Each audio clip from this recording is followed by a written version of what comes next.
तो फ्रेंड्स, हम लोग ने लास्ट वीडियो में जिस तरह से डिस्कस किया था कि जो एडिमा है उसके दो टाइप्स है, इंट्रा सेल्यूलर और एक्स्ट्रा सेल्यूलर। तो लास्ट वीडियो में हम लोग ने कम्प्लीटली देखा था कि जो इंट्रा सेल्यूलर एडिमा है विद इन द सेल, उसके क्या क्या कॉज थे, क्या क्या मैकेनिज्म थी, क्या क्या उसके पीछे पैथोफिजियोलॉजी थी और किस तरह से वो आगे प्रोसीड हुआ था। इस वीडियो में हम लोग डिस्कस करेंगे एक्स्ट्रा सेल्यूलर एडिमा, या जिसको हम जनरल वे में सिंपली एडिमा भी बोलते हैं। तो इसके अंदर हम लोग देखेंगे कि वो जो एडिमा एक्स्ट्रा सेल्यूलर एडिमा है जो कहाँ पे आया था, outside the cell interstitium space में आया था, वो किस तरह से आगे प्रोसीड होगा। तो जैसे इस डायग्राम से हम लोग समझते हैं कि ये एक कैपिलरी सिस्टम था और ये आर्टेरियल साइड था उसका, और this was the Venus side. Arterial side से क्या होगा कि जो ब्लड होगा वो इसके अंदर रश होगा, वो ब्लड इसके अंदर आता जाएगा। This is endothelial. अब ब्लड इसके अंदर जब रश होगा एक स्पेसिफिक प्रेशर के साथ, let take that pressure 35 mm of Hg, इसके साथ ये ब्लड आएगा। तो इस ब्लड के अंदर एक टेंडेंसी होगी कि ये आउटवर्ड प्रेशर लगाएगा इस तरह से। इस प्रेशर की वजह से क्या होगा कि यहाँ का जो फ्लूइड होगा वो इधर इंटरस्टिशियल स्पेस में आ जाएगा, और इस फ्लूइड के साथ क्या होगा, बहुत सारा सामान होगा जैसे ग्लूकोज या और एलिमेंट्स जो सेल को जिनकी नीड है अपना फंक्शन परफॉर्म करने के लिए। तो इतनी बात समझ में आई। अब होना क्या चाहिए कि अगर यहाँ पर सिर्फ यही प्रेशर, जिसको हम लोग क्या बोलते हैं, हाइड्रोस्टैटिक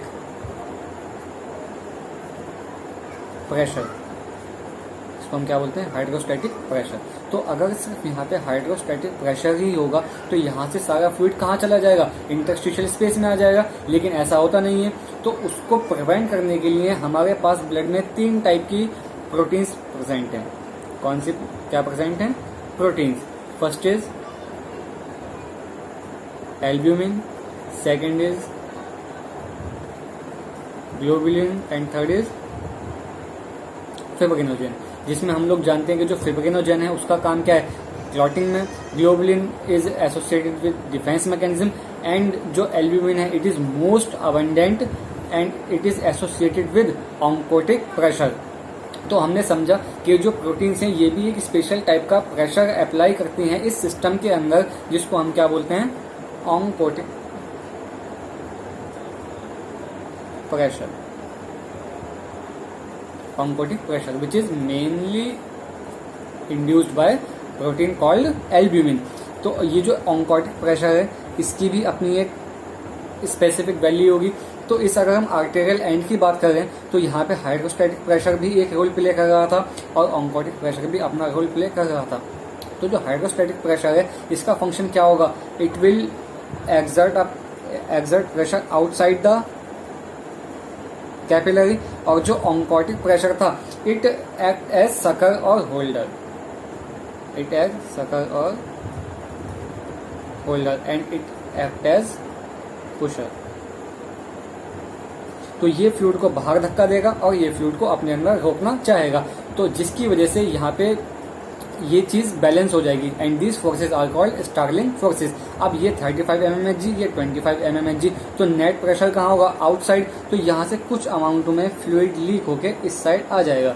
इसमें क्या होगा, वाटर होगा, सम प्रोटीन्स आ जाएंगे, ग्लूकोज एक्सेट्रा, ये सब यहाँ पे आ जाएगा। अब होगा क्या कि जैसे जैसे आप आर्टेरियल एंड से वीनस एंड की साइड शिफ्ट होंगे, ये जो हाइड्रोस्टैटिक प्रेशर है ये अपने आप डिक्रीज होगा क्वांटिटी में, इसका मैग्नीट्यूड अपने आप क्या हो जाएगा, कम हो जाएगा। क्यों? क्योंकि जो कैपिलरी है वो वाइड होती जाएगी। अब जब किसी पाइप में से आप वाटर को पास करेंगे और वो जो पाइप उसका डायमीटर आप ज्यादा कर दो तो प्रेशर अपने आप फॉल डाउन उसमें हो जाएगा। सो लेट सपोज ये प्रेशर यहाँ पे आके हो गया 15 mmHg, और जो ऑन्कोटिक प्रेशर है स्लाइट चेंज तो होता है लेकिन बहुत ज्यादा चेंजेस देखने में नहीं आते। So we take it's like 25, similar लेंगे।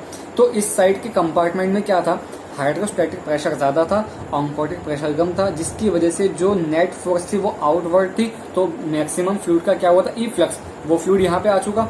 अब जब हम वीनस साइड की तरफ शिफ्ट हुए तो वीनस साइड की तरफ शिफ्ट होकर हमने क्या देखा कि जो ऑन्कोटिक प्रेशर है इसका मैग्नीट्यूड ज्यादा हो गया। So holder is stronger than pusher, तो यहाँ पे नेट मूवमेंट क्या हो जाएगा,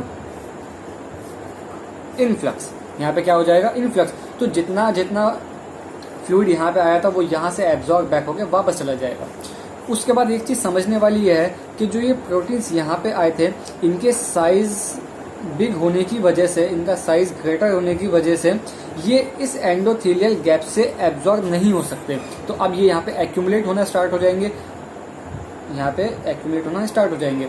तो अगर ये प्रोटीन यहाँ पे एक्यूमुलेट होते रहे तो इवेंचुअली ये क्या करेंगे, एक मैश लाइक स्ट्रक्चर बना लेंगे और वाटर को अपने अंदर क्या करेंगे, होल्ड करेंगे, जिसकी वजह से यहाँ पे वाटर एक्यूमुलेट हो जाएगा और क्या डेवलप हो जाएगा, एडिमा। तो इसको प्रिवेंट करने के लिए हमारे पास एक स्पेशल टाइप का ड्रेनेज सिस्टम है, that is called lymphatic, that is called lymphatic. तो ये सारा प्रोटीन कहाँ चला जाएगा, इस लिम्फेटिक के अंदर चला जाएगा। So this is the basic thing कि एक जो कैपिलरी सिस्टम है वो कैसे काम करता है। आर्टेरियल साइड से ब्लड आएगा, उसका अपने कांस्टेंट प्रेशर होगा जिसको हम हाइड्रोस्टैटिक प्रेशर बोलते हैं। It will act as a pusher, ये फ्लूइड को बाहर की साइड धक्का देगा। वहीं दूसरी साइड ब्लड में प्रोटीन्स हैं, जिसमें मेनली कौन है, एल्ब्यूमिन, जिसका काम क्या है, ऑन्कोटिक, जिसका काम क्या है, प्रेशर क्रिएट करना, इसको हम बोलते हैं oncotic pressure, and it act as a holder. तो ये इस फ्लूइड को अपने अंदर होल्ड करेगा, या in other words we can say it is a absorber, it act as a absorber. ये इस फ्लूइड को क्या करेगा, एब्जॉर्ब करेगा। तो यहाँ पे हाइड्रोस्टैटिक प्रेशर का मैग्नीट्यूड ज्यादा होने की वजह से फ्लूइड बाहर आ जाएगा, फ्लूइड के साथ कुछ प्रोटीन्स भी आ जाएंगे। और जब हम दूसरी साइड जाएंगे तो जो होल्डर है, एब्जॉर्बर है, उसका मैग्नीट्यूड ज्यादा होने की वजह से ये यहाँ से एब्जॉर्ब बैक कर लेगा, और जो कुछ प्रोटीन्स यहाँ पे बच गए थे ये वापस कहाँ चले जाएंगे, लिम्फेटिक के थ्रू सर्कुलेशन में वापस चले जाएंगे। तो यहाँ पर कोई भी फ्लूइड का एक्यूमुलेशन नहीं हुआ।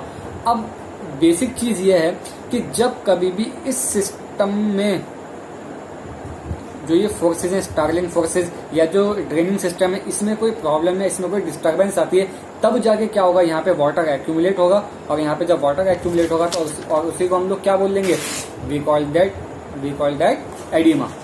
ओके, सो अगेन डायग्राम बनाते हैं।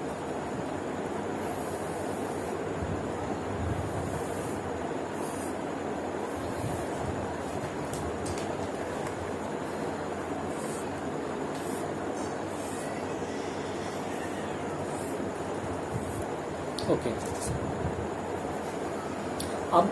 तो अब बात करते हैं कि एडिमा फॉर्मेशन कैसे होगा। देखो जी, यहाँ पे एक फोर्स थी,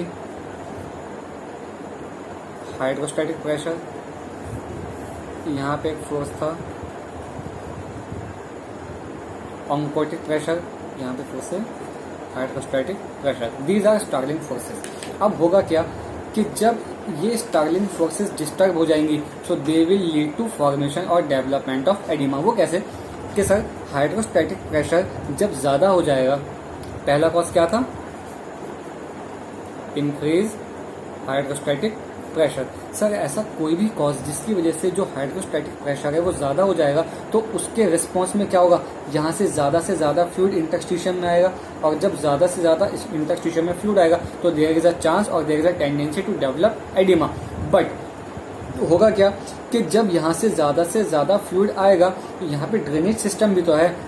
तो अगर ड्रेनेज सिस्टम और ये लीकिंग फ्लूइड का जो अमाउंट है वो मैनेज हो जाए, मतलब जितना फ्लूइड यहाँ से निकले ड्रेनेज सिस्टम कैपेबल हो, हाँ, कि उसको वो एब्जॉर्ब बैक करा ले, तो एडिमा डेवलप नहीं होगा। लेकिन जब मैसिव अमाउंट में यहाँ से फ्लूइड लीक होने लगेगा और जो ड्रेनेज सिस्टम है उसकी कैपेसिटी इतनी नहीं होगी कि वो उस अमाउंट ऑफ फ्लूइड को वहां से रिमूव करा सके, तो यहाँ पे फ्लूइड एक्यूमुलेट होना स्टार्ट हो जाएगा, and that will lead to development of oedema.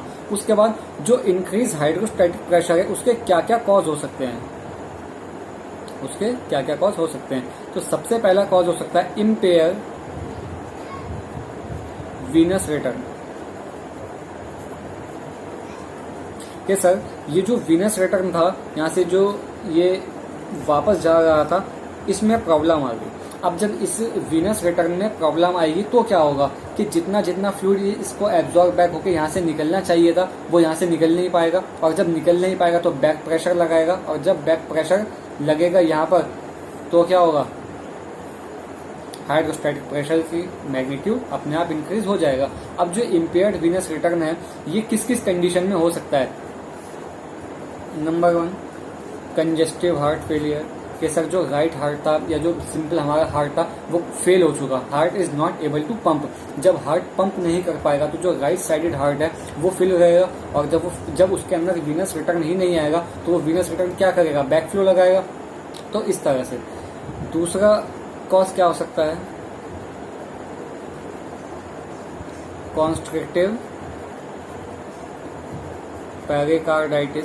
कॉन्स्ट्रिक्टिव pericarditis में क्या होगा कि जो हार्ट की कवरिंग है pericardium, it will become fibrosed and thick, it will become fibrosed and thick.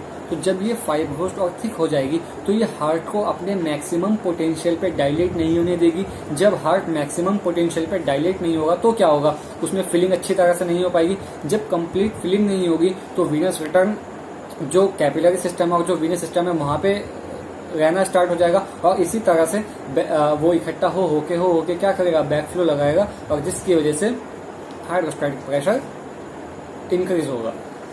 तीसरा कॉज हो सकता है एसाइड्स। एसाइड्स में क्या था कि जो पेरिटोनियल कैविटी है उसमें बहुत सारा फ्लूइड एक्यूमुलेट हो गया, और जब एक मैसिव अमाउंट में जो पेरिटोनियल कैविटी है उसमें फ्लूइड एक्यूमुलेट हो जाएगा तो वो क्या चीज करेगा, वो डायफ्राम पे प्रेशर लगाएगा, और जब डायफ्राम पे प्रेशर लगेगा तो वो किस पे प्रेशर लगाएगा, हार्ट पे। और हार्ट की जो फीलिंग होगी वो जब एक लेवल पे आगे कॉम्प्रोमाइज होगी तो that will start back flow. तो वहां से क्या होगा, बैक फ्लो स्टार्ट होगा और वो यहाँ पर प्रेशर एक्सर्ट करेगा और हाइड्रोस्टैटिक प्रेशर का मैग्नीट्यूड अपने आप बढ़ेगा। Next thing is Venus compression. ये जो वीन थी जहां से ये सारा रिमूवल हो रहा था इस फ्लूइड का, ये किसी तरह से कंप्रेस हो जाए। जब ये किसी तरह से कंप्रेस हो जाएगी तो क्या होगा कि यहाँ से फ्लूइड बाहर एस्केप आउट नहीं कर पाएगा, और जब एस्केप आउट नहीं करेगा तो यहीं के यहीं पे एक्यूमुलेट होता रहेगा, और ये जो स्टार्लिंग फोर्सेज हैं ये डिस्टर्ब हो जाएंगी, और जिसका रिजल्ट क्या होगा, हाइड्रोस्टैटिक प्रेशर बढ़ेगा क्योंकि फ्लूइड सारा कैपिलरी में इकट्ठा है, और लीकेज ज्यादा हो जाएगी। अब ये जो वीनस कंप्रेशन है इसके दो कॉजेज हो सकते हैं कि आइदर एक्सटर्नल कॉजेज, कि किसी ने बाहर से कुछ रबर बैंड बांध दिया या कुछ बहुत टाइटली उसको किसी चीज से लाइगेट कर दिया, तो दिस इज एक्सटर्नल कॉज। और इंटरनल कॉज क्या हो सकता है कि सर इसके आसपास कोई ट्यूमर डेवलप हो जाए, इसके आसपास कोई ट्यूमर डेवलप हो जाए। जब इसके पास कोई ट्यूमर डेवलप होगा तो ये इस पर प्रेशर एक्सर्ट करेगा, जब इस पर प्रेशर एक्सर्ट होगा तो अपने आप हाइड्रोस्टैटिक प्रेशर जो होगा वो रेज हो जाएगा, किसकी वजह से, due to back flow of that blood. So it was the first thing कि जब कभी भी किसी कंडीशन में हाइड्रोस्टैटिक प्रेशर इंक्रीज होगा और ड्रेनेज उसकी डिमांड को कंप्लीट ना कर पाए, ड्रेनेज उस फ्लूइड को जो ड्रेनिंग सिस्टम है वो उसको वहां से ड्रेन ना कर पाए, और हाइड्रोस्टैटिक प्रेशर की वैल्यू बहुत ज्यादा है जिसकी वजह से लीकिंग ऑफ फ्लूइड हो रहा है, तो यहाँ पे क्या होगा, एक्यूमुलेशन ऑफ फ्लूइड। नंबर एक बात इतना समझे। अब दूसरी चीज कि हम एक पेशेंट हमने ऐसा देखा कि सर जिसका जो हाइड्रोस्टैटिक प्रेशर था वो तो नॉर्मल था, लेकिन उसकी बॉडी में प्रोटीन्स कम हो गए थे। उसकी बॉडी में क्या था, प्रोटीन्स कम हो गए। तो जब किसी की बॉडी में प्रोटीन कम होंगे तो ऑन्कोटिक प्रेशर रिड्यूस हो जाएगा। ऑन्कोटिक प्रेशर क्या होगा, रिड्यूस होगा। Sir hydrostatic pressure was normal, जो फ्लूइड लीकिंग था इस कैपिलरी मेम्ब्रेन से वो नॉर्मल आ रहा था, लेकिन जो हमारा एब्जॉर्बर है या जो होल्डर है सर वो वीक हो गया। वो किसकी वजह से वीक हो गया कि सर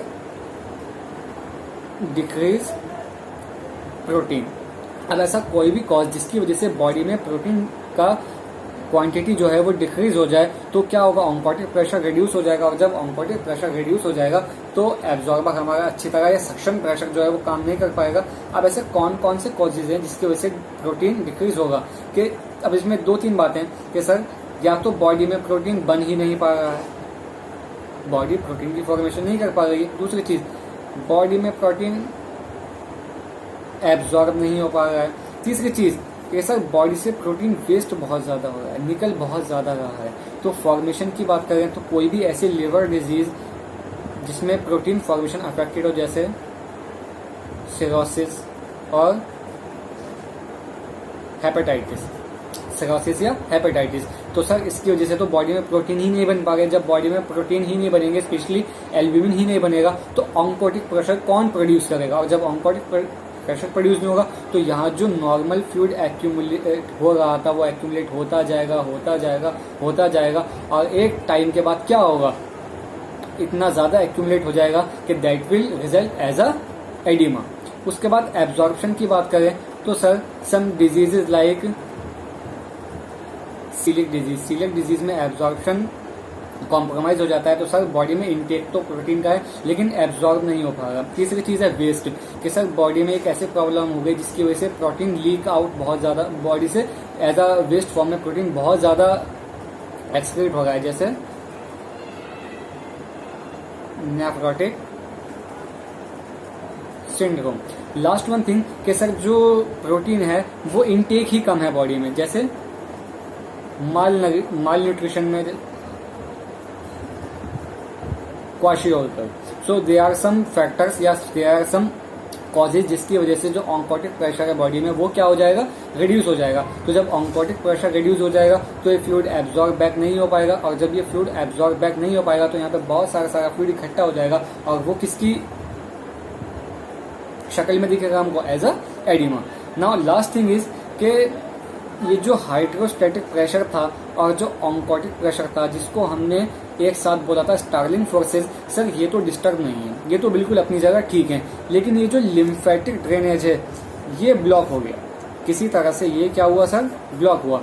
अब होगा क्या कि यहाँ से फ्लूइड तो आएगा और फ्लूइड एब्जॉर्ब बैक भी हो जाएगा, लेकिन इसके साथ जो प्रोटीन्स आते थे वो एक्यूमुलेट होते स्टार्ट हो जाएंगे, वो यहाँ पे एक्यूमुलेट होने स्टार्ट हो जाएंगे। अब जब ये प्रोटीन बहुत टाइम तक यहाँ पे एक्यूमुलेट रहेंगे so they will activate fibroblast, और फाइब्रोब्लास्ट जैसे ही एक्टिवेट होंगे दे स्टार्ट प्रोड्यूसिंग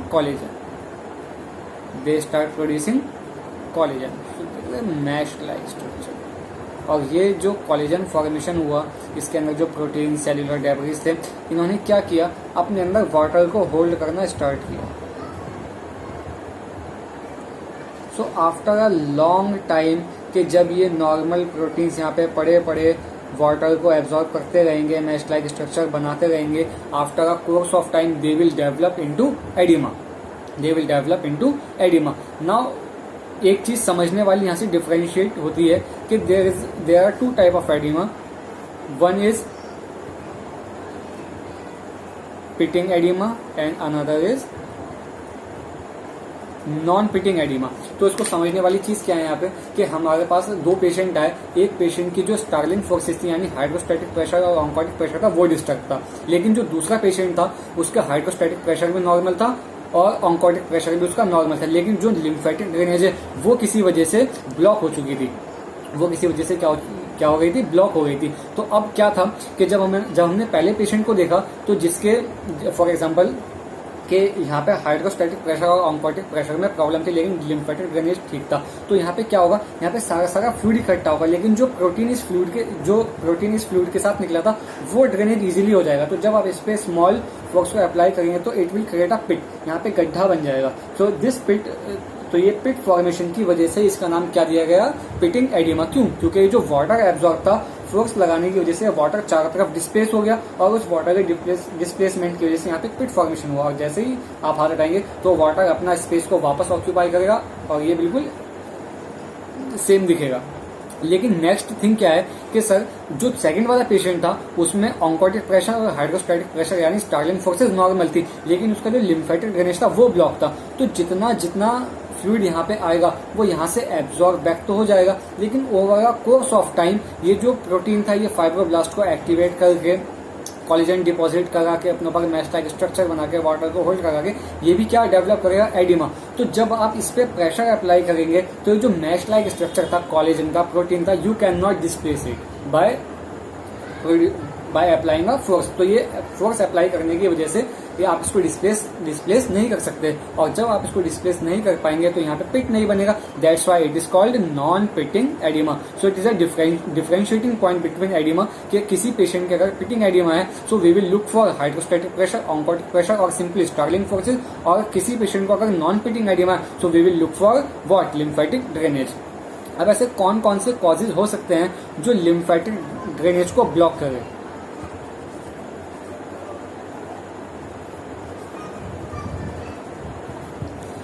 एक डिजीज होती है फाइलियरिसिस। जो फाइलियरिसिस होती है, इसका जो पॉजिटिव ऑर्गेनिज्म है वाउचेरा बैम्पक्रॉफ्टाई, वो क्या करता है कि जो लोअर लिम्स हैं और जो जेनाइटल्स हैं, इसके जो लिम्फ नोड्स हैं और जो लिम्फ चैनल है, वहां पे जाके उनको क्या कराता है, फाइब्रोस्ट करा देता है। जब ये लिम्फेटिक चैनल जाकर फाइब्रोस्ट हो जाएंगे तो लोअर लिम्स और जेनाइटल से जो ये वाला प्रोटीन था, इसकी ड्रेनेज नहीं हो पाएगी, तो ओवर कोर्स ऑफ टाइम ये जो प्रोटीन था एक्यूमुलेट होते रहेंगे, मैश लाइक स्ट्रक्चर बनता रहेगा, वाटर होल्ड इसमें होता रहेगा, और जब बहुत ज्यादा ये केस सीवियरिटी में चला जाएगा, so it will lead to elephantiasis. पहला कॉज। दूसरा कॉज क्या हो सकता है कि सर ये जो लिम्फेटिक सिस्टम था, कि किसी बॉडी के पार्ट का जो लिम्फ नोड्स थी, वो सर्जरी के थ्रू हमने उसको निकाल दिया बॉडी से। जब लिम्फ नोड ही निकाल दी वहां से, तो लिम्फेटिक ड्रेनेज ऑब्वियसली कॉम्प्रोमाइज होगा, और जब लिम्फेटिक ड्रेनेज कॉम्प्रोमाइज होगा, so over a long period of time वो पर्सन क्या करेगा, एडिमा डेवलप हो जाएगा। Second thing is surgery. External pressure. External pressure यहाँ पे समझाने का मतलब इतना सा है कि आपको पता है आपकी बॉडी का जो मैक्सिमम पार्ट है लिम्फ ड्रेनेज का, वो कहाँ से होता है, थोरैसिक डक्ट से। अब क्या था कि अगर कोई ट्यूमर जो थोरैसिक डक्ट के नियर बाय है और वो इतना ज्यादा डेवलप हो चुका कि उस डक्ट पे कंप्रेशन प्रोड्यूस करने लगे, तो जब थोरैसिक डक्ट पे वो कंप्रेशन प्रोड्यूस होगा तो थोरैसिक डक्ट क्या होगी, इस तरह से जो उसका डायमीटर है कम हो जाएगा, तो जो लिम्फेटिक ड्रेनेज होगी वो क्या होगा, बैक फ्लो लगाएगा, और जब लिम्फेटिक ड्रेनेज में बैक फ्लो होगा तो इवेंचुअली कहने का मकसद क्या है, रिजल्ट क्या होगा कि जो लिम्फेटिक ड्रेनेज है वो कॉम्प्रोमाइज हो जाएगी, और जब लिम्फेटिक ड्रेनेज कॉम्प्रोमाइज होगी तो किसको कॉज करेगी, non pitting edema. Last one thing is some heredity disorder like Milroy disease. ये एक डिजीज है, हेरिडिटी डिसऑर्डर है मिलरॉय डिजीज। इसके अंदर क्या है कि जो लिम्फेटिक चैनल है उसका डेवलपमेंट एबनॉर्मल होगा, डेवलपमेंटल एबनॉर्मेलिटी। जब लिम्फेटिक चैनल का डेवलपमेंट ही एबनॉर्मल हुआ तो लिम्फेटिक ड्रेनेज की बात ही कहाँ से करेंगे फिर, जब उस पेशेंट ही हम लोग के पास ऐसा है कि जिसके लिम्फेटिक जो चैनल्स हैं वो डेवलप ही ठीक से नहीं हो पाए, तो उसमें क्या होगा, अपने आप जाके एडिमा इन लास्ट डेवलपमेंट हो जाएगा। तो अब तक हम लोग ने कितनी बात समझी, हमने क्या क्या सीखा इसके अंदर कि सर ये एक नॉर्मल फिजियोलॉजी थी कि यहाँ से क्या कहते हैं ब्लड आएगा एक कांस्टेंट प्रेशर के साथ, जिसको हम बोलते हैं हाइड्रोस्टैटिक प्रेशर। ये आउटवर्ड प्रेशर लगाएगा, इसको हम बोलते हैं पुशर, और इसको प्रिवेंट करने के लिए दूसरी साइड एक नेगेटिव वैल्यू का प्रेशर होगा, इसको ऑन्कोटिक प्रेशर बोलते हैं। It act as a holder और एब्जॉर्बर।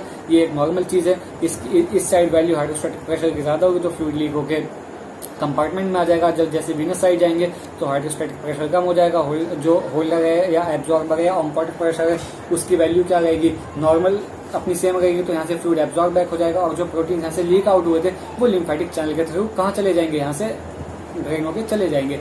और एडिमा फॉर्मेशन के कॉजेस क्या थे, ऐसी कोई भी कॉज जिसमें हाइड्रोस्टैटिक प्रेशर बढ़ जाए और जो ड्रेनेज है वो उसकी सप्लाई को कंप्लीट ना कर पाए तो एडिमा कॉज होगा। दूसरी चीज, हाइड्रोस्टैटिक प्रेशर पर ठीक था, जो ऑन्कोटिक प्रेशर है वो रिड्यूस हो जाए। तीसरी चीज कि हाइड्रोस्टैटिक प्रेशर भी ठीक था, ऑन्कोटिक प्रेशर भी ठीक था, ये जो लिम्फेटिक ड्रेनेज है इसमें क्या हो जाए, ऑब्स्ट्रक्शन हो जाए। ठीक, तो आपको अगर एडिमा डेवलप हुआ है स्टार्लिंग फोर्सेस की डिस्टर्बेंस की वजह से तो that will lead to pitting edema, क्योंकि वाटर एक्यूमुलेट होगा। दूसरी चीज, अगर जो एडिमा डेवलप हुआ है किसकी वजह से, लिम्फेटिक ड्रेनेज की ऑब्स्ट्रक्शन की वजह से, तो that will lead into what, non pitting edema. तो आज की वीडियो में इतना ही। नेक्स्ट वीडियो में हम लोग देखेंगे कि जो कंजेस्टिव कार्डियक फेलियर है या जो पल्मोनरी एडिमा है उसके मैकेनिज्म किस तरह से। तो hope you understand the extra cellular और interstitial oedema, simply called oedema.